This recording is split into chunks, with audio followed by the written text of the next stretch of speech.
Hello दोस्तों, मैं दिनेश चौधरी आप सभी का स्वागत करता हूं आपके अपने इस प्लेटफॉर्म पर जहां हमने शुरू किया है उस यात्रा को जो हमें एमपीपीएससी प्रीलिम्स परीक्षा के लिए पूरी करनी है और अपने लक्ष्य को प्राप्त करना है। हम सब साथ में मिलकर उस लक्ष्य को प्राप्त करने के लिए लगातार प्रयास कर रहे हैं। 2024 में जब हमारा सिलेबस बदला तो सिलेबस के बदलने के बाद हमने यूट्यूब प्लेटफॉर्म पर बहुत अलग-अलग तरीके से कंटेंट्स को इकट्ठा करके आपको उपलब्ध कराया। 2024 और 2025 में बहुत सारे एग्जाम्स हो चुके हैं जो इस नए सिलेबस और नए पैटर्न पर आधारित है। उन सभी एग्जाम्स में वो क्वेश्चंस जो कि यूनिट 10 से संबंधित हैं, यूनिट 10 से संबंध रखते हैं, उन सब क्वेश्चंस को एक ही वीडियो में, एक ही क्लास में हमें कवर करना है। इसीलिए ये एक छोटा सा वीडियो क्लास हमने शुरू किया है। आज हम एक ही वीडियो में 24 एग्जाम्स जो कि एमपीपीएससी ने लिए हैं और उन सब में जनजाति का सिलेबस है, उन सब में आए हुए पूछे हुए क्वेश्चंस को कवर करने वाले हैं। तो चलिए शुरू करते हैं। भगवान श्री गणेश का नाम लेकर श्री गणेशाय नमः कहते हुए और मेरे शिक्षक सुरेश पटेल सर को नमन करते हुए हम इस यात्रा को शुरू करते हैं। सबसे पहले हम उन एग्जाम्स पर फोकस करेंगे थोड़ा सा पीछे से हटते हुए जो एमपीपीएससी जिन पर बहुत फोकस करता है। एमपीपीएससी फॉरेस्ट एग्जाम में भी जनजाति के क्वेश्चंस पूछा था। तो जो फॉरेस्ट का मेंस एग्जाम हुआ था 2022 वाला, क्योंकि फॉरेस्ट का और सिविल सर्विस का प्रीलिम्स तो एक ही होता है, मेंस अलग अलग हो जाते हैं। तो 2022 का जो मेंस हुआ उसमें जो क्वेश्चंस पूछे गए उन पर बात कर लेते हैं। चलिए शुरू करते हैं। सबसे पहला प्रश्न पूछा गया था कि भील जनजाति का कौन सा नृत्य है जो केवल महिलाओं द्वारा किया जाता है। चार ऑप्शन दिए, बराया नृत्य, रथिया नृत्य, धान नृत्य, उपयुक्त में से कोई नहीं। क्योंकि ये दोनों के ये जो ऑप्शंस थे ये सारे के सारे ही ऐसे ऑप्शंस थे जिनमें महिलाएं शामिल पूर्णतः नहीं होती, इसलिए चौथा ऑप्शन इनमें से कोई नहीं वाला जो ऑप्शन था वो विकल्प सही था। मैंने बोर्ड पर आंसर इसलिए लिख दिया है ताकि आप लोगों को होचपोच ना हो, चीजें गड़बड़ ना हो। आज मैं आपको 24 एग्जाम्स में पूछे गए सारे प्रश्न कवर कराने वाला हूं। प्रश्न लिखा होगा, उसका उत्तर होगा। डिस्क्रिप्शन में मुझे जो भी बोलना होगा, एक दो बातें, क्योंकि खूब फैला करके मैं बातें नहीं करूंगा, एक एक दो दो बातें मैं डिस्क्रिप्शन में आपको देते रहूंगा। आपको याद है कि भील जनजाति में दो नृत्य हैं, घूमर और गौरी। ये दोनों नृत्य केवल महिलाओं द्वारा किए जाते हैं, बाकी अधिकांश नृत्य महिला और पुरुष दोनों मिलकर करते हैं। आपको ये याद रखना है। पहला प्रश्न हमें पूर्ण रूप से याद रखना है। ये जो क्वेश्चंस हम कर रहे हैं इनको केवल प्रश्न के रूप में नहीं देखेंगे, इनको हम एनालिसिस के रूप में भी देखेंगे कि यहाँ किस प्रकार के क्वेश्चन पूछे गए हैं। अगला प्रश्न था लहरी बाई, जिन्हें अंतरराष्ट्रीय मिलेट वर्ष 2023 का ब्रांड एम्बेसडर नियुक्त किया गया है, वो किस जनजाति की है। आप सबको याद है कि 4-5 जनजातीय जो प्रमुख व्यक्तित्व हैं कला साहित्य के क्षेत्र से, उनके साथ ही लहरी बाई भी बहुत ज्यादा इंपॉर्टेंट रही। लहरी बाई मिलेट क्वीन कहलाती हैं। नारी शक्ति सम्मान इनको मिल चुका है 2022 का, मिलेट क्वीन इनको कहा जाता है। और मिलेट्स की ब्रांड एम्बेसडर भारत की सरकार ने इनको 2023 के लिए घोषित किया गया। बेगा जनजाति से संबंधित है, आपको याद रखना है इनकी डिटेल, इनके बारे में बातें। और आगे बढ़ते हैं। अगला एक संस्थान पर प्रश्न बनाया कि निम्न में से कौन ट्राइफेड का मुख्य उद्देश्य नहीं है। अब देखो ऐसे प्रश्न जब आते हैं तो घबरा जाते हैं कि उद्देश्य है पूछा जाता तो फिर भी बता देते, नहीं है पूछ रहा है तो नहीं है निकालने के लिए आपको ऐसे संस्थाओं का फुल फॉर्म जरूर आना चाहिए कि इसका हिंदी में इंग्लिश में मूल उद्देश्य या भाव क्या है। ये एक विपणन संस्थान है, ये एक कोऑपरेटिव सोसाइटी के रूप में काम करने वाली या ट्राइबल्स के लिए, जनजातियों के लिए उनके वस्तुओं को मार्केटिंग या बेचने का काम करने वाला फेडरेशन है, याद रखना। अब आपको इससे रिलेटेड जो काम है वो पढ़ने हैं। जनजातीय समुदाय का आर्थिक विकास, तो विकास तभी होता है जब मार्केटिंग होती है। जनजातीय समुदाय का सामाजिक विकास, दोनों एक दूसरे से जुड़े हुए हैं।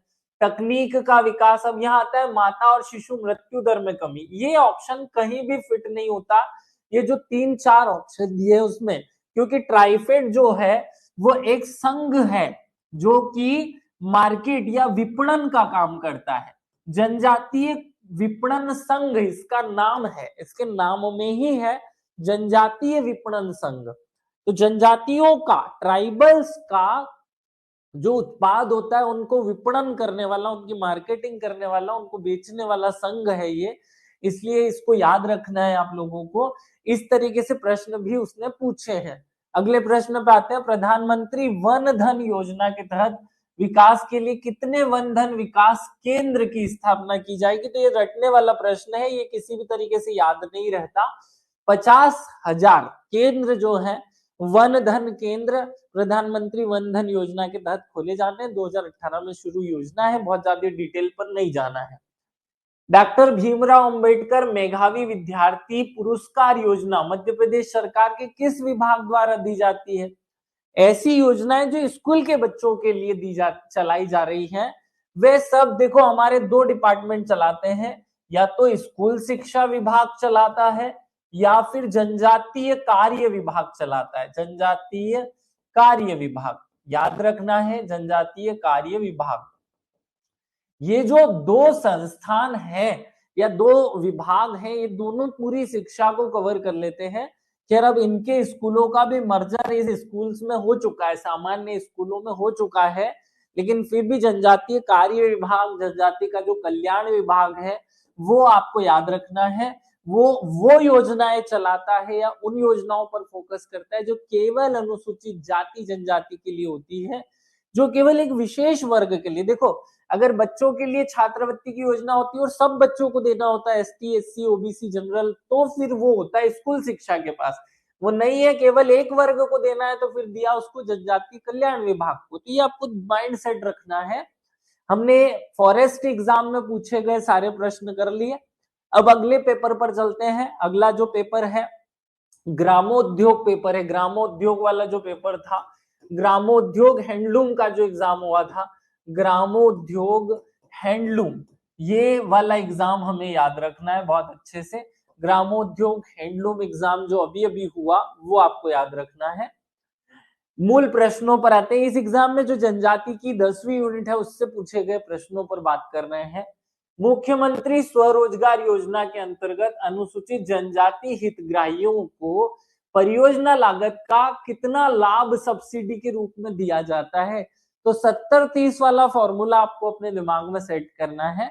70% जो है वो व्यक्ति देता है, 30% सब्सिडी के रूप में, उसको याद रखना है अपने दिमाग में।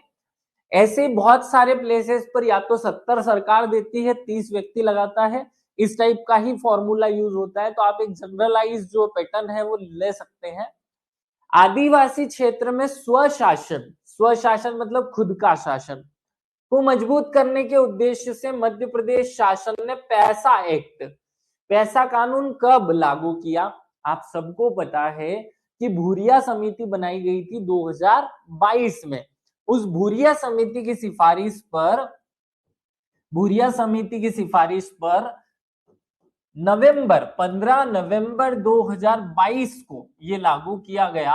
और ये 15 नवंबर 2022 को पूरे मध्य प्रदेश के 89 विकास खंडों में जब लागू हुआ तो उसका इम्प्लीमेंटेशन 5वीं अनुसूची के ऊपर पड़ा कि 5वीं अनुसूची की जो चीजें थी, 5वीं अनुसूची जो है उसके सारे जो उद्देश्य उनको पूरा करने के लिए लागू किया गया है। 5वीं अनुसूची में वर्णित क्षेत्रों पर लागू हुआ, ऐसा कह सकते हैं।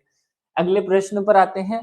प्रसिद्ध जनजाति कलाकार पेमा फाल्या किस जनजाति कला के लिए प्रसिद्ध हैं? तो आपको सबको याद है कि पिथौरा चित्रकार हैं, पिथौरा चित्रकला के लिए प्रसिद्ध हैं, याद करना था। यह बहुत अच्छा इंपॉर्टेंट पॉइंट है। 2020 में क्योंकि इनका निधन भी हुआ था इसलिए एग्जाम में इनके आने की प्रोबेबिलिटी बढ़ गई थी। अब प्रोबेबिलिटी कम है लेकिन फिर भी हम सारे चित्रकारों का वर्णन याद रखेंगे। आप सबको याद रहना चाहिए कि भील जनजाति से संबंधित एक चित्रकला है जो कि पिथौरा है, चित्रकला है जो कि पिथौरा चित्रकला के नाम से जानी जाती है। बहुत अच्छे से इसको याद रखें। ये वही प्रश्न है जिसका एक बार अभी हमने आंसर किया, ट्राइफेड। है ना। ट्राइफेड भारतीय जनजातीय सलाहकार विपणन विकास संघ। तो विपणन मतलब मार्केटिंग, वही प्रोक्यूरमेंट होता है, उसका विपणन उसे कहते हैं, याद रखना। तो ये जो संस्था है इसकी स्थापना कब हुई? देखो एक ही संस्था के बारे में दूसरी बार प्रश्न है दूसरे पेपर में, यहाँ वो पूछ रहा है कि उसका स्थापना कब हुआ। पिछले वाले में पूछा था उसने कि इस संस्था का मूल उद्देश्य क्या नहीं है। इस टाइप के प्रश्न आम हो चुके हैं। आपको याद रखना है ट्राइफेड की स्थापना 1987 में हुई थी। अब आप लोग मुझे कमेंट करके बताएंगे कि इसका मुख्यालय कहाँ, प्रश्न में नहीं है, मुख्यालय भोपाल में है या कहीं और है, ये आपको कमेंट करके बताना है बहुत अच्छे से।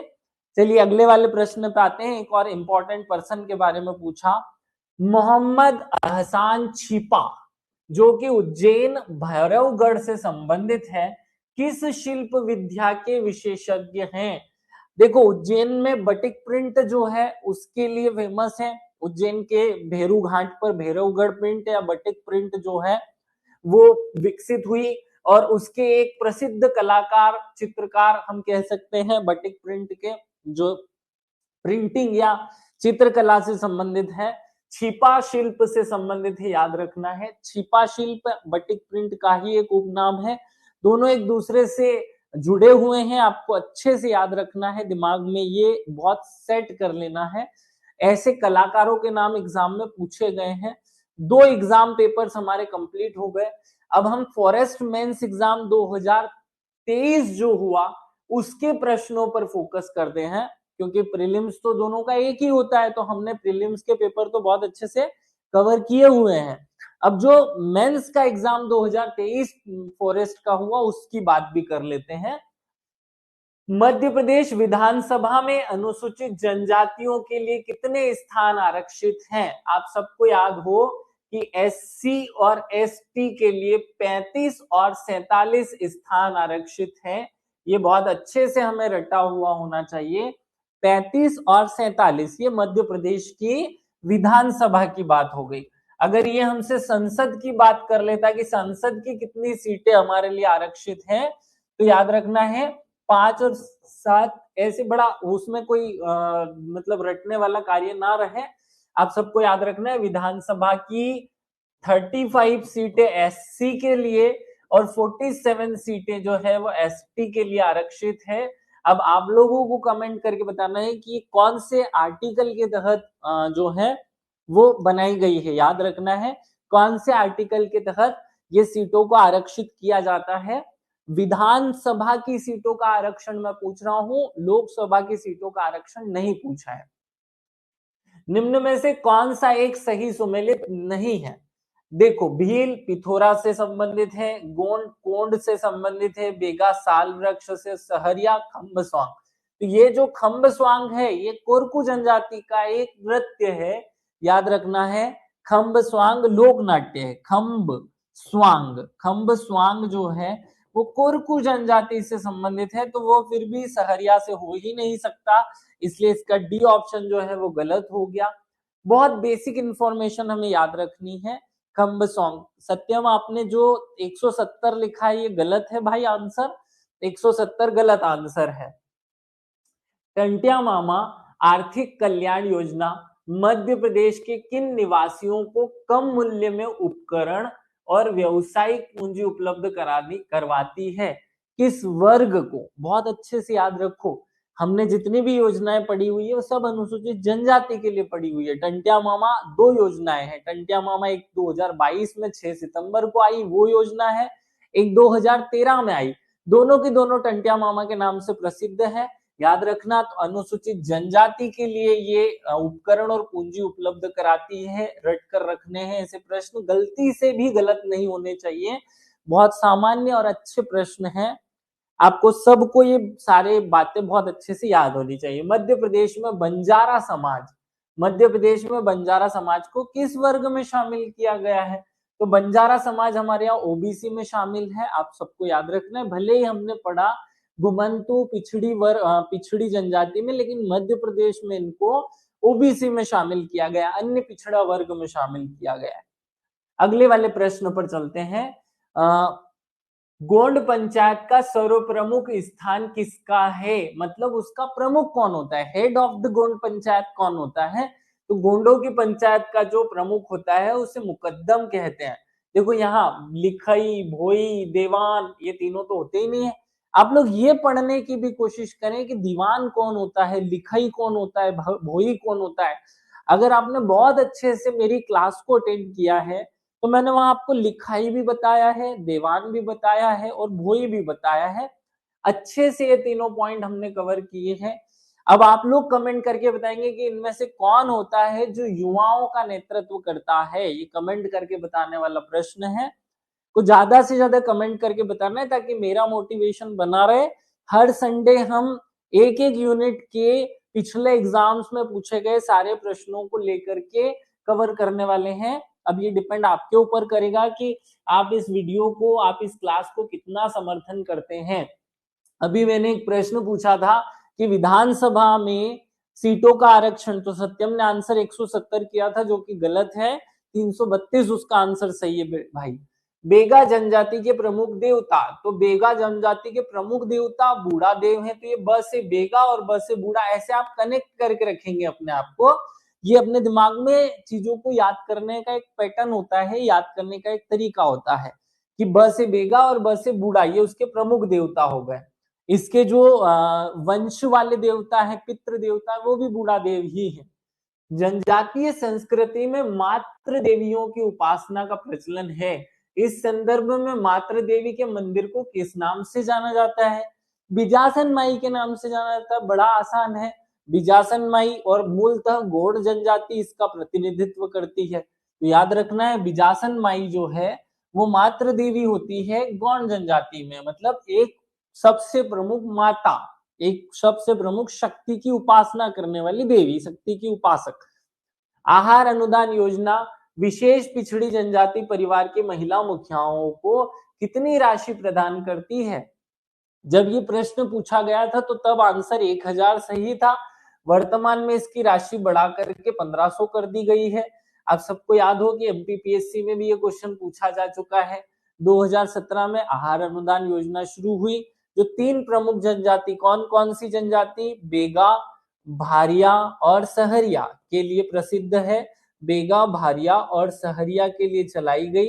इन तीनों जनजातियों को पोषण से संबंधित खाना उपलब्ध कराने की या पोषक तत्व उपलब्ध कराने की जो है योजना है, ये बहुत अच्छे से याद रखें। 2017 में शुरू हुई। वर्तमान में इसके तहत 1500 रुपए दिए जाते हैं, पहले इसके तहत 1000 रुपए दिए जाते थे। चलो अगले वाले क्वेश्चन पर आते हैं। अनुसूचित जनजाति वर्ग के लिए नवीन उद्यमों की स्थापना हेतु प्रारंभ की गई योजना का नाम क्या है? तो इनके लिए नवीन उद्योगों की शुरुआत करने के लिए 6 सितंबर 2022 को, कब? 6 सितंबर 2022 को आप सबको याद होगा कि भगवान बिरसा मुंडा स्वरोजगार योजना नाम की एक योजना शुरू की गई थी। बहुत इंपॉर्टेंट योजना है, इसके बारे में डिटेल भी आपको याद होनी चाहिए। अगले प्रश्न में चलते हैं। 2011 की जनगणना के अनुसार मध्य प्रदेश राज्य में सर्वाधिक अनुसूचित जनजातियों की जनसंख्या वाला जिला कौन सा है? देखो सर्वाधिक अनुसूचित जनजाति जनसंख्या पूछा जाएगा तो आंसर धार है, और प्रतिशत पूछ लिया जाता तो फिर गड़बड़ हो जाती, वो फिर झाबुआ पे जाना पड़ता। हमको याद रखना है 12 लाख से ज्यादा जनसंख्या हो और केवल जनजाति की जनसंख्या 12 लाख से ज्यादा जनजातीय जनसंख्या वाला एकमात्र जिला जो है वो हमारा कौन सा है? धार जिला। आपको याद रखना है कि छिंदवाड़ा जिले में भी 6 लाख के आसपास गौड़ जनजाति पाई जाती है। तो यहाँ ये भी एक बड़ा जिला है जहां जनजाति पाई जाती है। लेकिन अभी अगर हमसे सबसे ज्यादा पूछा है तो आंसर क्या होगा? सबसे बड़ा जिला 12 लाख जनसंख्या को लेकर धार जिला होगा। केवल जनजातीय जनसंख्या बताइए 12 लाख। अगले पॉइंट पर आते हैं। 2011 की जनगणना के अनुसार मध्य प्रदेश की जनजातियों में सर्वाधिक जनसंख्या 59.9 लाख किन जनजातियों की है? देखो मध्य प्रदेश में 1.5 करोड़ जनसंख्या पाई जाती है। मध्य प्रदेश की टोटल जनसंख्या 7.2 करोड़ है। किसकी टोटल जनसंख्या? मध्य प्रदेश की टोटल। इसमें से जनजाति की जनसंख्या कितनी है? इसमें से जनजाति की जनसंख्या 21%, अर्थात 1.5 करोड़ है। कितनी है? 1.5 करोड़। इस 1.5 करोड़ जनसंख्या में से 59 लाख जनसंख्या तो केवल और केवल हमारे पास भील और भिलाला जनजाति की है, जो कि मध्य प्रदेश की सबसे बड़ी जनजाति समूह है। याद रखना है सबको। अगला, सहरिया जनजाति अपने पितृ पुरुष के रूप में किसे पूजती है? तो ये वाल्मीकि जी को अपना पितृ पुरुष मानती है। राजस्थान में वाल्मीकि मेला लगता है। राजस्थान में वाल्मीकि जो मेला लगता है, वहां हर एक सहरिया जा करके इनकी पंचायत भी लगती है। आप लोग कमेंट करके बताएंगे कि वाल्मीकि जो मेला लगता है वो किस जिले में, किस नदी के किनारे लगता है, और उस पंचायत को जो वहां पूरी सहरिया समाज का प्रतिनिधित्व करती है उसका नाम क्या होता है। छोटे छोटे 2-3 बातें सब पढ़ाया हुआ है मैंने आपको, हमारी क्लासेस में एक एक बात कवर की हुई है। बस आप लोग रिकॉल करते रहें, बार बार रिवाइज करें अच्छे से इन बातों को, आप लोग जीतेंगे जरूर। चलिए अगले प्रश्न पर आते हैं। द अगरिया नामक पुस्तक बेरियल इल्विन की है। मैंने एक बार कोडिंग भी रटवाई थी। 2 ऑप्शन, 2 इसके एक्सेप्शन को अगर छोड़ दिया जाए तो फिर सारे के सारे जो किताबें हैं, द अगरिया, द बेगा, भारिया, ऐसे सारी की सारी किताबें जो है वो बेरियल इल्विन की ही है। ऐसे हमने रटवा रखा है आपको, अच्छे से इस बात को याद रखें। आगे बढ़ते हैं। असिस्टेंट जियोलॉजी, ये एक एग्जाम हुआ था, असिस्टेंट जियोलॉजी का एक एग्जाम था जिसमें जनजाति की यूनिट से जो प्रश्न पूछे वो मैं आपके सामने रख रहा हूं। चलिए शुरू करें। मैंने कहा है कि मैं लगभग आपको 24 एग्जाम्स में जनजाति से रिलेटेड पूछे गए सभी पेपर्स बताने वाला हूं। सभी एग्जाम्स में पूछे गए प्रश्नों को इस एक ही वीडियो क्लास में रखूंगा, और ये जो क्वेश्चंस मैं करवा रहा हूं ये भी आपको उपलब्ध कराए जाएंगे सुलभ रूप से। आपको इनको अच्छे से एनालिसिस करना है। चलिए अब यहां आ जाए। नवंबर 2022 में मध्य प्रदेश के किस जिले में राज्य स्तरीय जनजाति गौरव दिवस का आयोजन किया गया? अब क्योंकि ये 2023-24 में हुई एग्जाम होगी, इसलिए करंट अफेयर्स में उसने ऐसा क्वेश्चन पूछा है।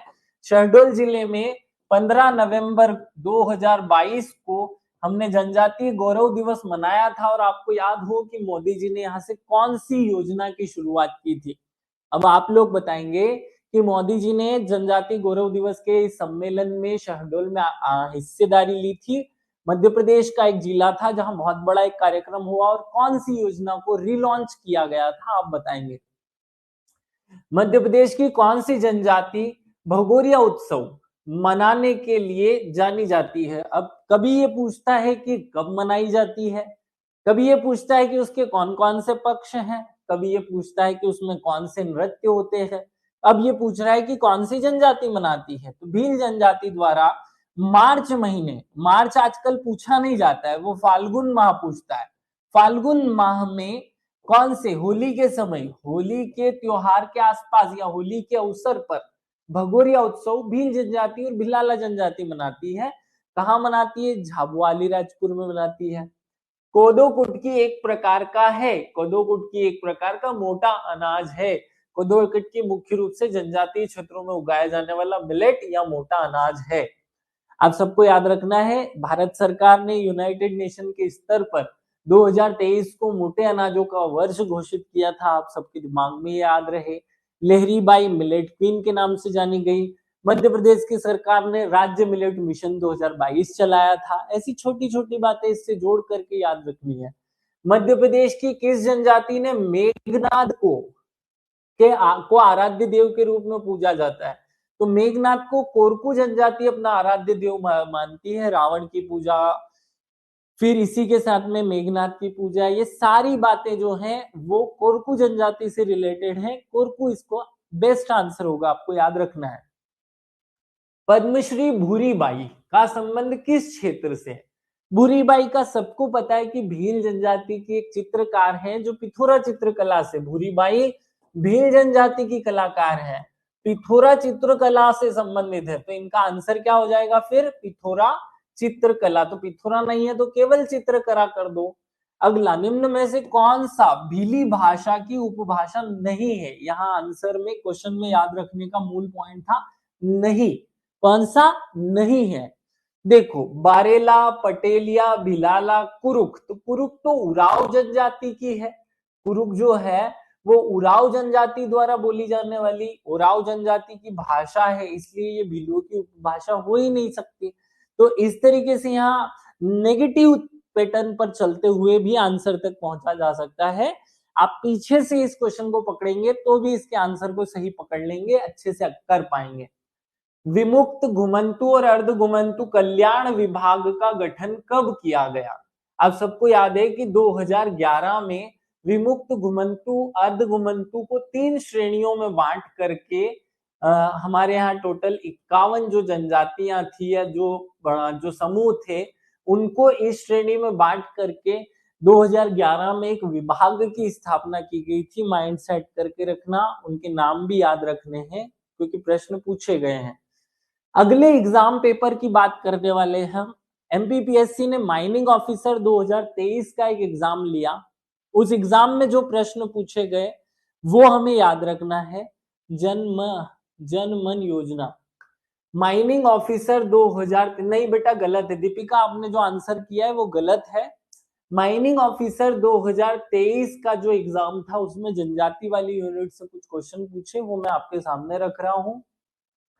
श्री बादल भाई जनजातीय संग्रहालय कहां पर है?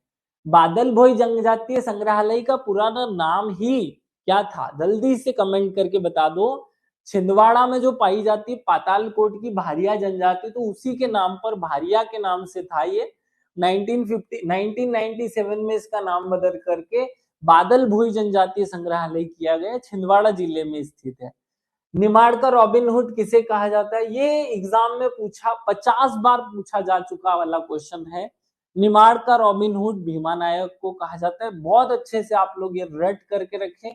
भीमा नायक, ख्वाजा नायक और केवल रॉबिनहुड टंटिया मामा है जिनको 50 बार पूछा जा चुका है।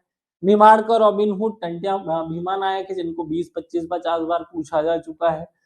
और अगले प्रश्न पे आते हैं। लोहासुर को अपना देवता कौन सी जनजाति मानती है? तो धधकती हुई भट्टी को अपना देवता मानने वाली जनजाति, गोंड की उपजाति, भट्टी में काली मुर्गी चढ़ाने वाली जनजाति, वो सब एक ही है। लोहासुर को अपना देवता मानती है अगरिया जनजाति। प्रसिद्ध लोक गायिका तींजन बाई का संबंध किस लोक गायन शैली से है? छत्तीसगढ़ की एक प्रमुख कलाकार है, छत्तीसगढ़ की एक कलाकार है जिनका नाम है तींजन बाई। तींजन बाई जो है पंडवानी लोक गायन शैली से है। पांडवों की कथाओं का वर्णन इसमें होता है।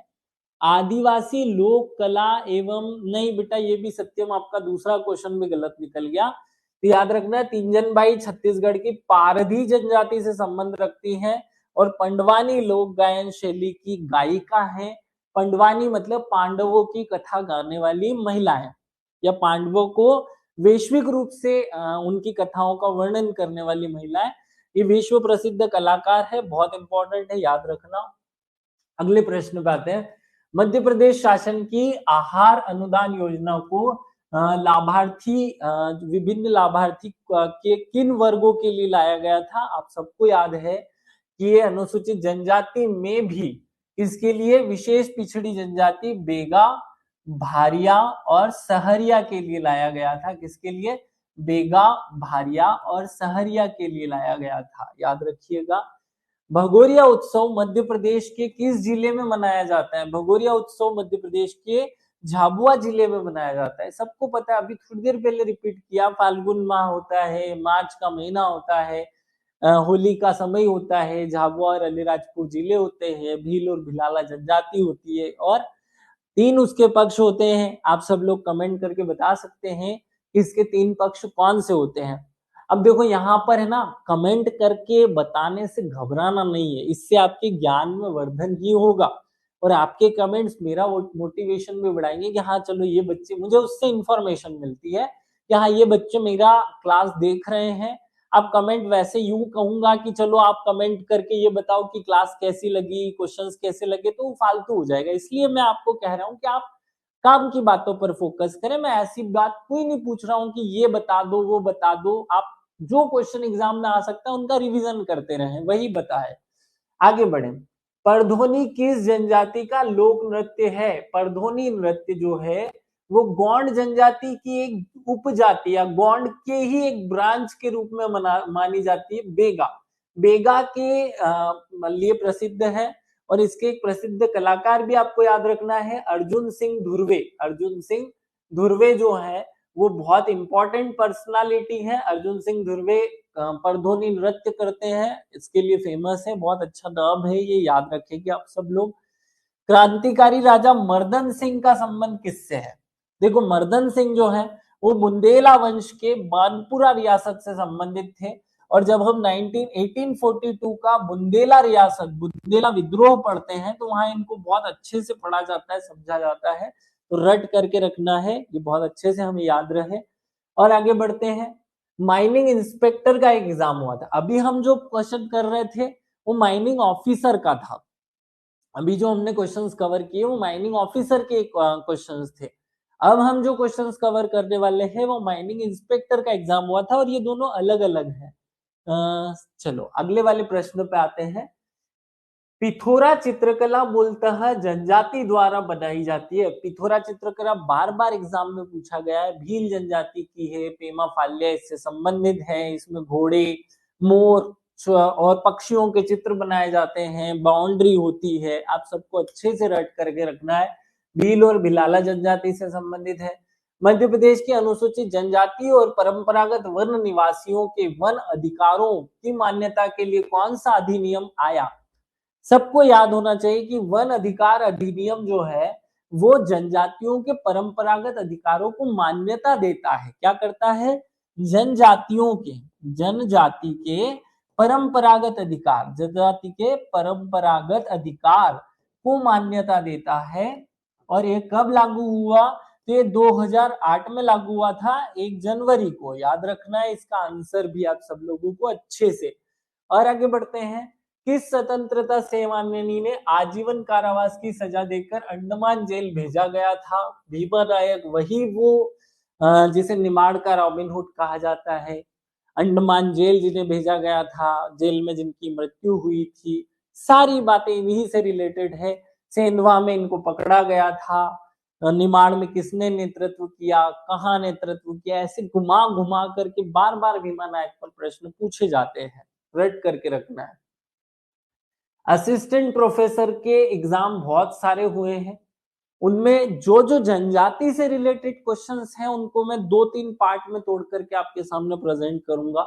अभी एक और लास्ट में भी 15-20 क्वेश्चन और जनजाति से रिलेटेड असिस्टेंट प्रोफेसर के एग्जाम से निकालेंगे। चलिए आगे बढ़ते हैं। घेला और बिदड़ी त्योहार किस जनजाति द्वारा मनाया जाता है? गौंड जनजाति मनाती है घेला और बिदड़ी। ये नाम भी नहीं सुने होंगे, मैंने भी नहीं सुने, इतना लोड नहीं लेना है, हमें इतना डीप जाकर के पढ़ना भी नहीं है। घेला और देखो, अब यहाँ संधाल ऑप्शन हम सामान्य काट सकते हैं, भील हम प्रधान हम काट सकते हैं। इन दो में से ही कोई एक आंसर होगा। ये प्रायोगिकता तो हम कहीं पे भी पहुंच सकते थे, बिना पढ़े भी अगर आपने थोड़ी सी इंटेलेक्चुअलिटी का उपयोग किया तो यहां तक पहुंच जाओगे। तो इसका आंसर गोंड होगा। कौन सा कानून अनुसूचित क्षेत्रों में ग्राम सभाओं को प्राकृतिक संसाधनों के प्रबंधन का अधिकार देता है? जो पैसा एक्ट है, जो कि भूरिया समिति की सिफारिश पर 15 नवंबर 2022 को लागू हुआ था, वो इनको क्या करता है? परंपरागत या प्राकृतिक संसाधनों पर अधिकार देता है। और परंपरागत भूमि पर कौन अधिकार देता है? वन अधिकार अधिनियम। तो यह याद रखना है, पैसा अधिनियम। अगले पॉइंट पर चलते हैं। मध्य प्रदेश शासन की लाडली लक्ष्मी योजना का लाभार्थी कौन है?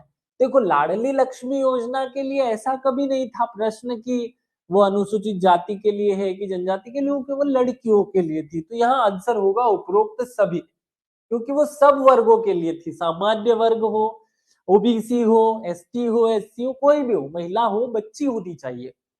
मध्य प्रदेश की किस विभूति को 2023 में पद्मश्री पुरस्कार से सम्मानित किया गया?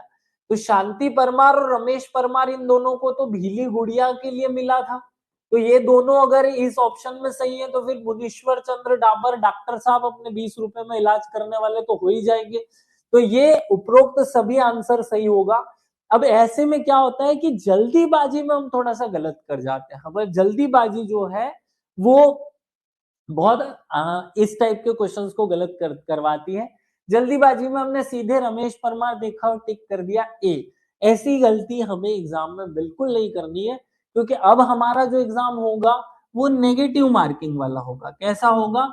नेगेटिव मार्किंग, है ना। तो नेगेटिव जब मार्किंग होगी, हमें नेगेटिव नंबर मिलेंगे, तो बहुत अच्छे से याद रखना है कि नेगेटिव नंबर -1, और हमें यूं तो 3 नंबर मिलने हैं, तो हमारा सुधरा हुआ रिजल्ट बिगड़वा सकते हैं जल्दीबाजी के आंसर्स। तो जल्दीबाजी बिल्कुल नहीं करना है, बराबर 2 घंटे लेना। इसीलिए तो खूब सारी टेस्ट बनाकर आपको दी हुई है कि आप रोज टेस्ट लगा लगा कर इस बात की प्रैक्टिस करो। अगले प्रश्न पर आते हैं। असिस्टेंट रजिस्ट्रार सोसाइटी मैनेजमेंट, ये एक एग्जाम हुआ था। असिस्टेंट रजिस्ट्रार सोसाइटी मैनेजमेंट बहुत अच्छा एग्जाम था। इसमें भी जनजाति से रिलेटेड कुछ प्रश्न पूछे, आपके सामने रख रहा हूं। धरती आबा जनजातीय ग्राम उत्कर्ष अभियान की शुरुआत कब हुई? धरती आबा जनजातीय ग्राम उत्कर्ष अभियान की शुरुआत 2 अक्टूबर 2024 को हुई थी। धरती आबा जनजातीय ग्राम अभियान एक बहुत बड़ा अभियान है जो जनजाति से संबंधित सभी योजनाओं का लाभ जनजाति के लोगों तक पहुंचाने का काम करती है। पैसा अधिनियम मध्य प्रदेश के कितने विकास खंडों में? तो सभी में। मध्य प्रदेश में 89 जनजातीय विकास खंड है और हर एक जनजातीय विकास खंड में ये लागू हुआ है। तो 89 विकास खंड में 23,000 गांव है लगभग, तो सॉरी 2300 गांव है लगभग, तो उनमें ये लागू हुआ। आपको ये याद रखना है, गांव वाँव खैर पूछा नहीं जाएगा। 89 विकास खंड इसका आंसर सही है। और अगले प्रश्न पे चलते हैं। किस जनजाति योद्धा को आजीवन कारावास की सजा अंडमान जेल भेज करके उनको फांसी दी गई थी या मौत हुई थी? वही भीमा नायक, निमाड़का, रॉबिन हुड। सारी बातें हम पढ़ते हैं। सेंधवा में इनको संघर्ष के दौरान गिरफ्तार किया गया था। बहुत सारी बातें। अगरिया जनजाति अपने किस शिल्प के लिए जानी जाती है? तो अगरिया जनजाति जो है वो भट्टी से रिलेटेड, एक भट्टी में लोहा गलाते हैं और उससे औजार बनाते हैं, तो लोहार के रूप में काम करती है। लोह शिल्प का काम करने के लिए जानी जाती है। धधकती हुई भट्टी में इनके देवता का निवास होता है। काली मुर्गी की बलि चढ़ाते हैं। गौड़ जनजाति की उप जाति। खूब सारी बातें बता सकता हूँ, लेकिन बार बार वही बातें रिपीट क्यों करना है। आगे बढ़ते हैं, चलिए आगे बढ़े। अगले प्रश्न पे चलते हैं। घेला और बिंदड़ी उत्सव किस जनजाति से संबंधित है? अभी मैंने बताया कि ये गौड़ जनजाति से संबंधित है। आगे बढ़ते हैं।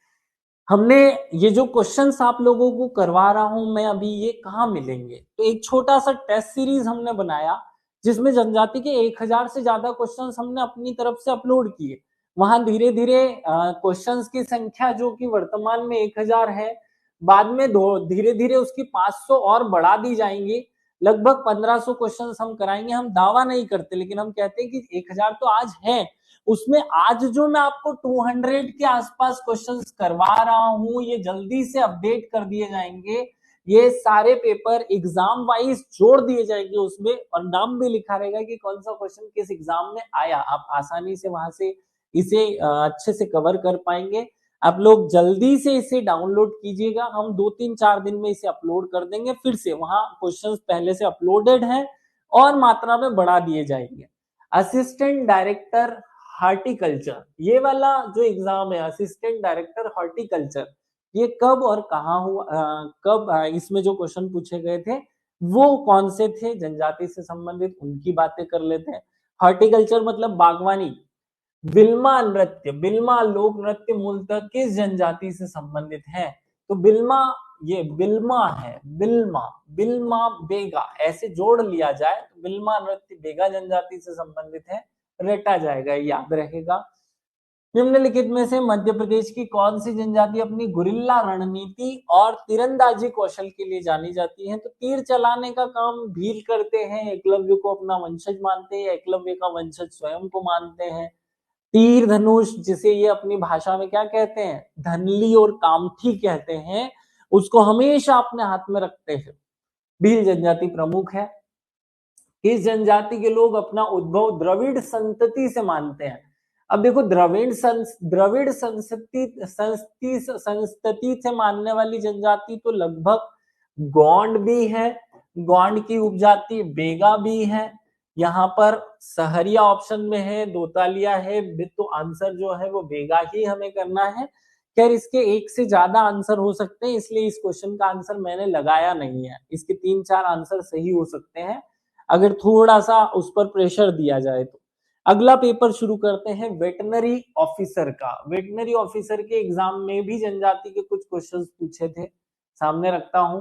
पद्मश्री भूरीबाई किस जनजाति से संबंधित है? तो भ से भूरीबाई आपको याद रखना है और भ से ये भील जनजाति से संबंधित है। पिथौरा चित्रकार है, याद रखना है, पिथौरा चित्रकार भूरीबाई। मध्य प्रदेश के में आहार अनुदान योजना का संबंध में कौन सा कथन असत्य है? 4 सेंटेंस दे दिए, कौन सा सही कौन सा गलत, इस टाइप का एक पैटर्न बना रहा है एमपीपीएससी।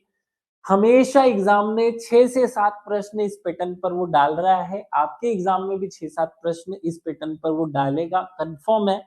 ऐसे प्रश्न थोड़ा सा बहुत अजीबोगरीब होते हैं, सही होने के बाद भी गलत हो जाते हैं, इसलिए ऐसे प्रश्नों की प्रैक्टिस जरूर करना। उनमें ये एक शब्द देख करके आप आंसर मत तय करना, पूरी लाइन को पढ़ना है। कभी कभी हम एक शब्द के यहाँ 1500 रुपए देने की बात कर रहे हैं, इससे संतुष्ट मत हो जाना, पूरी बात पढ़ना, पूरी बात पढ़े बिना आंसर मत करना। याद रखना, आहार अनुदान योजना अन्य पिछड़े वर्ग से संबंधित है, क्योंकि ये विशेष रूप से सहरिया, भारिया और बेगा 3 जनजातियों के आहार को अनुदान देने के लिए 1500 रुपए प्रति माह की दर से देती है। कोरकू जनजाति में गाथा क्या है? गाथा जो है ना, वो मृतक स्तंभ होता है। जब कोई व्यक्ति मर जाता है ना, तो मृत्यु हो जाने के बाद, मृत्यु के बाद में जो मृतक स्तंभ बनाया जाता है, उसे गाथा कहते हैं। मृतक स्तंभ को गाथा कहते हैं कोरकू जनजाति में, याद रखना। अलग अलग जनजाति में उसके अलग अलग नाम है, जैसे गातला भील जनजाति में है, सिडोला, चिथोड़ा, ऐसे नाम है उसके अलग अलग, आपको याद रखना है। गातला जो है वो कोरकू जनजाति में मृतक स्तंभ है। मुख्यमंत्री राशन आपके द्वार योजना, ये योजना राशन परिवहन हेतु वाहन क्रय के लिए, ऋण के लिए लाभार्थी किस वर्ग को बनाती है? ऑब्वियसली आपके पास ऐसी जितने भी प्रश्न आएंगे वहां केवल जनजाति वर्ग ही आंसर करना है, उसमें कोई और वर्ग आंसर करने का प्रश्न ही नहीं उठता। 2000 कोविड के दौरान शुरू हुई एक योजना 2020 में, जो कि राशन को जनजाति के घर घर तक पहुंचाने का काम करती है। पैसा अधिनियम 1996 के अनुसार अनुसूचित क्षेत्र के प्रत्येक पंचायत में अनुसूचित जनजाति के लिए कितने स्थान होने चाहिए? देखो, याद रखना, एक शर्त है कि कम से कम 50% उस क्षेत्र में जनजाति होगी तो ही पैसा लागू होगा। मतलब एक पंचायत जिसमें टोटल आबादी में 50% जनजाति की आबादी है तो ही पैसे की बात करेंगे, पैसा अधिनियम की बात करेंगे, नहीं तो इसकी बात भी नहीं करेंगे। अगले प्रश्न पे आते हैं। राष्ट्रीय अनुसूचित जनजाति आयोग को नागरिक न्यायालय के अधिकार किस अनुच्छेद के तहत दिए थे? बहुत ज्यादा टफ प्रश्न है, इस टाइप के आंसर्स पढ़ने की जरूरत नहीं है। जो पूछ लिया एग्जाम में बस उसी को रट लो, इसके बाद इस पे डीप जाने की जरूरत नहीं है। हो सकता है कि कुछ बच्चे यहाँ से अंदर अंदर घुसने की कोशिश करें, नहीं बेटा आपसे हो भी नहीं पाएगा। 2-3 प्रश्न अगर एग्जामिनर बहुत अटपटे से पूछता है तो उसके लिए हमें पूरा सिलेबस, पूरी पढ़ाई खराब नहीं करनी है। हम जो कॉमन पढ़ाई है उसी को कर ले तो 10 में से 8 प्रश्न बहुत अच्छे से सही हो जाएंगे हमें। इस बार क्योंकि नेगेटिव मार्किंग है तो कट ऑफ कम जाएगा, और कट ऑफ कम जाएगा तो आप लोगों को डरने की, बहुत ब्रॉड एस्पेक्ट्स पे पढ़ने की जरूरत नहीं है, रिवीजन ज्यादा करने की जरूरत है। आप चीजों को नया नया पढ़ने के बजाय रिवीजन करने पर फोकस करें। धारा 8 है इससे संबंधित, याद रखिएगा।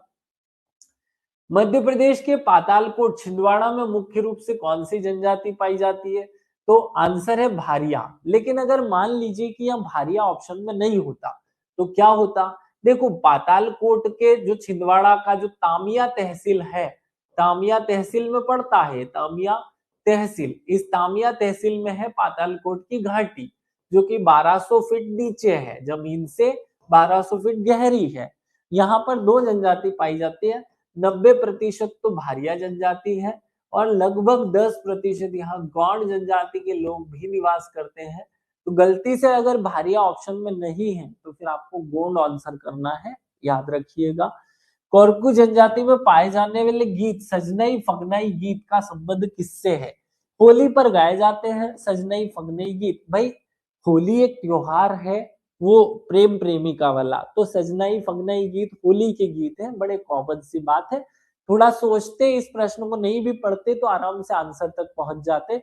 ऐसा थोड़ा सा इंटेलेक्चुअल दिमाग भी लगाना है एग्जाम में। 2003 में अनुसूचित जनजाति में 3 जनजातियों को शामिल किया गया, सॉरी 3 जनजातियों को हटाया गया। पहले मध्य प्रदेश में 46 जनजातियां थी। 2003 में हमने 3 जनजातियों से जनजाति का दर्जा छीन लिया, और वो कौन कौन सी थी? कीर, मीना और पारधी, ये 3 जनजाति है, याद रखना। कीर, मीना, पारधी अब वर्तमान में मध्य प्रदेश में जनजाति का दर्जा नहीं रखती। पेनकुंडा, पेनकड़ा, पेनकड़ा क्या है? पेनकड़ा, देखो पेन शब्द का मतलब होता है देवता। तो ये जो गौंड जनजाति है उनमें पेन जो है वो देवता के रूप में पूजे जाते हैं। लिंगोपेन उनका पूरा नाम है। क्या नाम है? लिंगोपेन। ये शंकर भगवान के रूप में, या शंकर को लिंगोपेन के रूप में पूजने वाली जनजाति है। तो ये गोत्र के रूप में, गौंड जनजाति के गोत्र पूजा स्थल के रूप में लिंगोपेन या कोल्डपेन को जाना जाता है। बहुत अच्छे से याद रखते हैं इस क्वेश्चन को। इससे रिलेटेड और भी प्रश्न एग्जाम में पूछे हैं। लोहे से कृषि उपकरण और सजावटी शिल्प, मतलब लोहे का काम करती है। वही गौंड जनजाति की एक उपजाति जो भट्टी में निवास करने वाले देवता की पूजा करती है, अगरिया जनजाति कहलाती है। अगले एग्जाम पर चलते हैं। एक टेस्ट हमने बनाया है 8th यूनिट का। 8th यूनिट के भी 1000 से ज्यादा जो करंट अफेयर्स के क्वेश्चन है उनका एक टेस्ट बना करके आप लोगों को उपलब्ध करा दिया गया है। धीरे धीरे समय के साथ जब भी फरवरी मार्च तक हम पहुंचेंगे, हम क्वेश्चंस की संख्या बढ़ाते रहेंगे। आप हर 10-15 दिन में एक बार उन क्वेश्चंस को चेक करते रहें, वहां पीडीएफ में संख्या बढ़ती रहेगी क्वेश्चंस की। ये आपके काम की चीजें हैं जो मैं बीच बीच में बता रहा हूँ। अगले प्रश्न पर चलते हैं। स्पोर्ट्स ऑफिसर का एक एग्जाम होता है, वहां भी एमपीपीएससी जनजाति के प्रश्न डालती है। वो जनजाति के प्रश्न कौन से हैं? आदिम जनजातीय अनुसंधान और विकास संस्थान मध्य प्रदेश में कहाँ स्थित है? आदिम जनजातीय अनुसंधान, अगर यहाँ पर क्षेत्रीय पूछ लेता तो फिर वो जबलपुर हो जाता, लेकिन आदिम जनजातीय अनुसंधान पूछा तो आंसर भोपाल होगा। एक और संस्थान है जो जबलपुर में है, जिसे हम निर्थ कहते हैं। क्या कहते हैं? नेशनल इंस्टीट्यूट फॉर, नेशनल जो है वो नेशनल इंस्टीट्यूट है रिसर्च करने के लिए ट्राइबल्स के हेल्थ पर। तो यहाँ एक शब्द याद रखना, ये हेल्थ शब्द जुड़ा हुआ है। तो जहां भी हेल्थ शब्द जुड़ा रहे, राष्ट्रीय अनुसंधान, राष्ट्रीय अनुसंधान है ना, तो national institute for research on tribal health पूछा जाता तो आंसर जबलपुर हो जाता। लेकिन यहाँ आंसर केवल अनुसूचित जनजाति अनुसंधान विकास पूछा है, इसलिए डेवलपमेंट की बात की जा रही है, इसलिए भोपाल में आंसर होगा। लमझना क्या है? देखो लमझना एक लड़के को कहते हैं जो घर जवाई बनकर विवाह करने के लिए सेवाएं देता है कि भैया मेरे पास दहेज देने के पैसे नहीं है, मैं आपके घर पे रहता हूँ, काम करता हूँ, बदले में जो सैलरी मिलेगी वो आप मुझे मत दो और उससे ही दहेज मान लो। ऐसे तो विवाह के प्रकार के रूप में लमझना यूज किया जाता है जनजातियों में। इस जनजाति में स्वयं को गोंडों का छोटा भाई माना है, तो गोंड का छोटा भाई बेगा अपने आप को मानते हैं, ये भी याद रखना। बरुआ परंपरागत एक पदवी है जो कि बेगा की है, तो बरुआ और बेगा इससे रिलेट कर लो आपस में, दिमाग में सेट करने की चीजें हैं, सेट रह जाएंगी इस तरीके से ये। और आगे बढ़ते हैं। वीर शंकर शाह और रघुनाथ शाह सम्मान 2023 किसे प्रदान किया गया? तापस चकमा। ये बहुत रटने वाले प्रश्न है। देखो एमपीपीएससी ने पिछले साल से ये पैटर्न ढूंढा है कि वो जनजाति के पुरस्कार हमसे पूछती है, इसलिए जब इस बार मैंने सिलेबस पढ़ाया तो सिलेबस में 10वीं यूनिट को जब पढ़ाया तो उसमें भले ही से हमसे ये क्वेश्चन, ये सिलेबस में टॉपिक नहीं दिया था, लेकिन हमने जानबूझकर वो उस सिलेबस में पढ़ा दिया। क्यों? क्योंकि आजकल वो उससे पूछने लगा। और हमने पिछले 5-5 सालों के आंसर्स जो है, 5-5 सालों तक किसको मिला ये पुरस्कार, उनके नाम आपको बताए हैं, याद करवाए हैं। अच्छे से आपको याद करने, याद नहीं होता फिर मुझे बताना है, मैं याद कराऊंगा। पिथौरा चित्रकला का संबंध किस जनजाति से है? पिथौरा चित्रकला भील जनजाति से है, याद रखना। अगले प्रश्न पर चलते हैं। असिस्टेंट डायरेक्टर कल्चरल डिपार्टमेंट सांस्कृतिक विभाग, एक बहुत बड़ा पेपर हुआ जिसमें जनजाति के खूब प्रश्न थे, माने ढेर मचा दिया था। अगर कोई ऐसा पेपर पूछा जाए तो वो ये था, असिस्टेंट डायरेक्टर कल्चरल डिपार्टमेंट सांस्कृतिक विभाग का एक पेपर हुआ असिस्टेंट डायरेक्टर की पोस्ट के लिए। जनजाति की संस्कृति के खूब प्रश्न यहाँ पूछे गए, मैं आपके सामने रख रहा हूँ। papers relating to the aboriginal tribals of central provinces, ये किसका लेख है, ये किसकी कृति है, ये पूछा गया। बहुत अच्छे से आप रट कर रखें, स्टीफन हिस्लॉप की एक कृति है, अच्छे से अपने दिमाग में सेट कर लें। ऐसे क्वेश्चंस नायाब होते हैं, हमें रट कर रखने वाले होते हैं। मध्य प्रदेश के किस जनजातीय क्रांतिकारी का निधन आजीवन कारावास की सजा के बाद अंडमान निकोबार की जेल में हुआ? सबको पता है, साल भी याद रखना, तारीख भी याद रखना, कहाँ के रहने वाले थे, किस जगह जन्म हुआ, किस जनजाति के थे, सब बातें रटी हुई होनी चाहिए। अगले प्रश्न पर आते हैं। जनजातीय समाज में व्यापक रूप से मनाया जाने वाला उत्सव कर्मा, ये किस चीज के नाम पर रखा गया? कर्मा एक वृक्ष के नाम पर रखा गया। कर्मा एक वृक्ष होता है। वैसे कर्मा शब्द का मतलब हमारे जो कर्म होते हैं उसकी प्रेरणा देने वाला होता है, कर्म की प्रेरणा देने वाला। कर्म की प्रेरणा देने वाला वैसे इस जनजाति में एक वृक्ष है। मध्य प्रदेश में जनजाति विकास खंडों की कुल संख्या 89 है, रटी हुई थी हमें पहले से। टोटल 313 है, उसमें से 89 जनजाति के हैं। प्रसिद्ध पुस्तक the highlands of central India, ये किसकी कृति है? कैस्टन जे फिरसोथ। रट करके रखना, वैसे मैंने आप लोगों को ये रटवा रखी है, मैंने लिस्ट जो दी है किताबों की उसमें ये है नाम। हीरालाल और रसेल की किताब भी याद रखना आप, सेंट्रल इंडिया पे ही, वो शब्द जहां से सेंट्रल इंडिया आता है वो इन्हीं की किताब है, वो भी इनकी किताब में आता है। ढंडार नामक लोक नृत्य किसका है? कंवर जनजाति का है।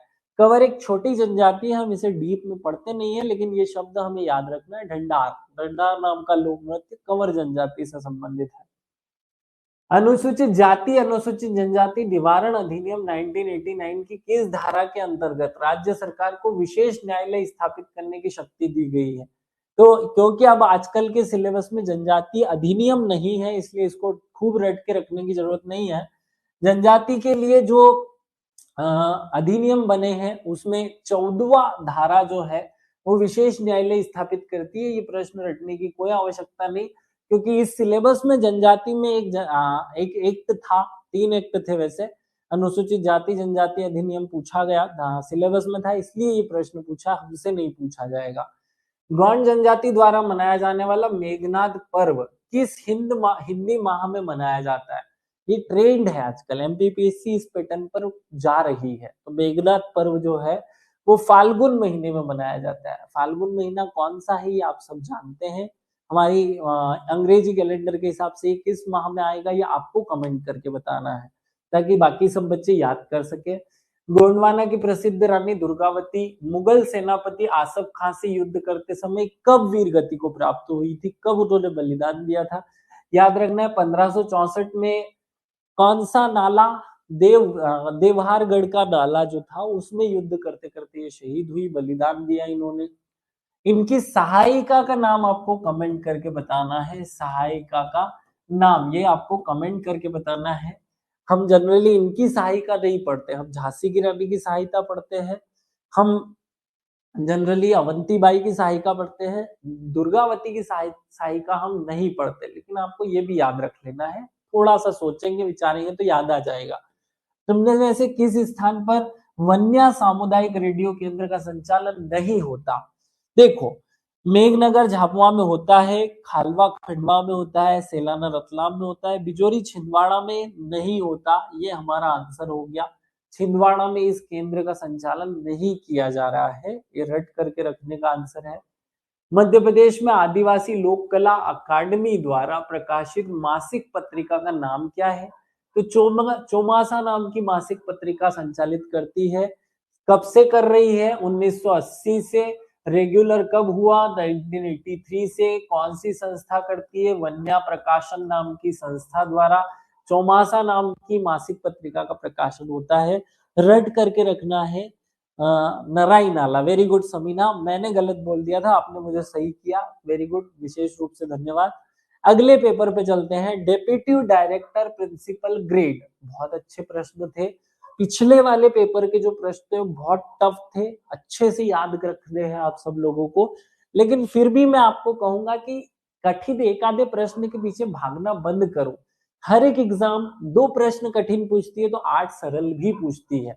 अब क्योंकि हमारे एग्जाम में नेगेटिव मार्किंग है, तो नेगेटिव मार्किंग की स्थिति में अगर आप उन 8 प्रश्नों के पीछे भागेंगे जो आराम से बन सकते हैं, तो आप बहुत अच्छा स्कोर कर लेंगे। अगर आप उन 2 प्रश्नों के पीछे भागेंगे जो बहुत कठिन है, तो फिर आप अपना एग्जाम का रिजल्ट बिगाड़ लेंगे। इसलिए रिवीजन पर ध्यान दें, बार-बार रिवीजन करें। ये कीवर्ड्स हैं। अगले प्रश्न पर आते हैं। गादली नामक नृत्य जो है वो किस जनजाति का लोक नृत्य है? तो गादली नामक नृत्य जो है वो कोरकू जनजाति का लोक नृत्य है। जनजातीय क्रांतिकारी भभूत सिंह की जागीरदारी मध्य प्रदेश के किस जिले में थी? तो ये नर्मदापुरम के थे। नर्मदापुरम के शिवाजी या सतपुड़ा के शिवाजी के उपनाम से जाने जाते हैं। अभी जो कैबिनेट बैठक हुआ वो भभूत सिंह की मूवी दिखा करके शुरू किया गया था, पंचवटी में आयोजित किया गया। आप सबको ये छोटे छोटे से फैक्ट्स रट करके रखने हैं। करंट अफेयर्स की कुछ बातें मैंने जोड़ी। जनजातीय आबा, धरती आबा ग्राम उत्कर्ष अभियान का चयन में जो गांव चयनित किए जाते हैं वो किस बेस पर होते हैं? इस बेस पर होते हैं कि कोई सा भी गांव जिसमें 50% जनजाति की जनसंख्या हो, उस गांव को हम उत्कर्ष गांव के रूप में मान लेंगे, उसको ऐड कर लेंगे। याद रखना। वन अधिकार अधिनियम 2006 कब लागू हुआ? अभी मैंने बताया था कि 2008 में लागू हुआ। परंपरागत जो है परंपरागत अधिकारों को प्रदान करने के लिए ये कानून लाया गया 2006 में। मध्य प्रदेश जनजातीय अनुसंधान एवं विकास, तो फिर अगर ऐसा प्रश्न पूछ लिया जाए तो आंसर भोपाल होगा। अगर इसमें स्वास्थ्य जोड़ दिया जाता तो फिर आंसर जबलपुर हो जाता। आप सबको ये रटा हुआ है अच्छे से। जनजाति बोली एवं हिंदी माध्यम में प्रसारित वन्या सामुदायिक रेडियो केंद्र का संचालन निम्न में से किस स्थान से नहीं किया जाता? बेहर नाम की जगह से नहीं किया जाता। तो क्यों ना वो स्थान रट लिए जाए जहां से इन रेडियो केंद्रों का संचालन किया जाता है। रट रखते हैं अपने को। आगे बढ़ते हैं। कोल जनजाति का निवास मध्य प्रदेश के किस अंचल में है? अंचल पूछेगा तो आंसर आपका बघेलखंड होगा। कोल बघेलखंड में रहती है। भील मालवा और निमाड़ में रहती है। गोंड जबलपुर का महाकौशल क्षेत्र में रहती है। सहरिया चंबल और जो मध्य उच्च प्रदेश है उसमें रहती है। याद रखना है आपको ये सब बातें। 2025 में किस जनजातीय पर्व और उत्सव को मध्य प्रदेश शासन द्वारा राजकीय पर्व के रूप में घोषित किया गया? तो भगोरिया को किया गया है। अब यहाँ कुछ लोग जानबूझकर आंसर जो है वो 1.5 अक्कल लगाकर 15 नवंबर को बनाया जाने वाला जनजातीय गौरव दिवस को आंसर करेंगे, लेकिन ये बेटा दिवस है, उत्सव नहीं है, महोत्सव नहीं है। लेकिन उन्होंने पर्व और उत्सव पूछा है तो आंसर फिर भगोरिया होगा। ये 100% रट करके रखें। अगले पॉइंट पर आते हैं। प्रसिद्ध गोंड दुर्ग देवगढ़ किस जिले में स्थित है? देवगढ़ जो है वो छिंदवाड़ा जिले में स्थित है। सारे के सारे दुर्ग जो गोंड जनजाति के हैं वो लगभग छिंदवाड़ा, जबलपुर, डिंडोरी, मंडला इन 4-5 जिलों में ही स्थित है। 1980 में जनजातीय कल्याण विभाग द्वारा मध्य प्रदेश द्वारा कौन सी संस्था स्थापित की गई थी? वन्या। वन्या का फुल फॉर्म भी याद रखना। वन्या किस संस्था या किस विभाग के अंतर्गत आती है? जनजाति कल्याण विभाग। आदिवासी लोक कला परिषद का भी नाम याद करके रखना। सब कुछ याद होना चाहिए। गौड़ कालीन प्रसिद्ध साहित्यिक ग्रंथ गणेश नृप वर्णनम और राम विजय महाकाव्य के लेखक कौन है? रघुनाथ झा या रूपनाथ झा। रट करके रखो। ये प्रश्न ऐसे हैं जो बार बार रिपीट हुए हैं। अब एक ही लेक्चर को बहुत लंबा मैं खींच नहीं रहा हूं। हम अगले यहाँ से माइनिंग ऑफिसर का जो एग्जाम है यहाँ से जो अगले वाले क्वेश्चन है वो दूसरे पार्ट में कंप्लीट करेंगे। अगर आप सब लोगों के कमेंट बेहतर रहे, मुझे ये लगा कि हाँ मेरे इस टाइप से क्वेश्चन कराने से आपको फायदा हो रहा है, तो ही नेक्स्ट पार्ट के जो क्वेश्चंस हैं, क्योंकि अभी आधे पेपर्स और बचे हुए हैं, लगभग हमने 13-14 पेपर किए हैं, लगभग 10 पेपर और बचे हुए हैं जिनके जनजाति से पूछे हुए प्रश्न हमको कंप्लीट करने हैं। मैं आशा करता हूं कि आप कमेंट के माध्यम से ये बताएंगे कि कैसे लग रहा है आपको इन क्वेश्चंस को सॉल्व करते हुए, 24 पेपर जो नए सिलेबस के आने के बाद किसी भी प्रकार के एग्जाम हो, 24 में हुई हो, 25 में हुई हो, हमने सारे पेपर का कलेक्शन किया। वहां से सारे पेपर से जो मूल अच्छे अच्छे प्रश्न थे, अच्छे क्या लगभग सारे प्रश्नों को हमने उठाकर एक प्लेटफॉर्म पर रखा है। इसका पीडीएफ आपको बहुत आसानी से उपलब्ध करा दिया जाएगा हमारे टेलीग्राम चैनल के माध्यम से। आप सबको पता है हमारा टेलीग्राम चैनल का link PSC by DC sir है। आप वहां से इसका पीडीएफ जरूर आसानी से उपलब्ध प्राप्त कर पाएंगे। चलिए मैं विदा लेता हूँ। Thank you. जय हिंद, जय भारत, भारत माता की जय। सब लोग स्वस्थ रहें, मस्त रहें, खुश रहें, आबाद रहें। सब लोग रिवीजन पर बहुत ज्यादा फोकस करें, प्रैक्टिस पर बहुत ज्यादा फोकस करें। एमसीक्यू टेस्ट सीरीज हम अलग अलग प्रकार की चला रहे हैं। रोज एक तो टेस्ट पेपर लगाकर रोज प्रैक्टिस करने पर फोकस करें। Thank you. जय हिंद, जय भारत।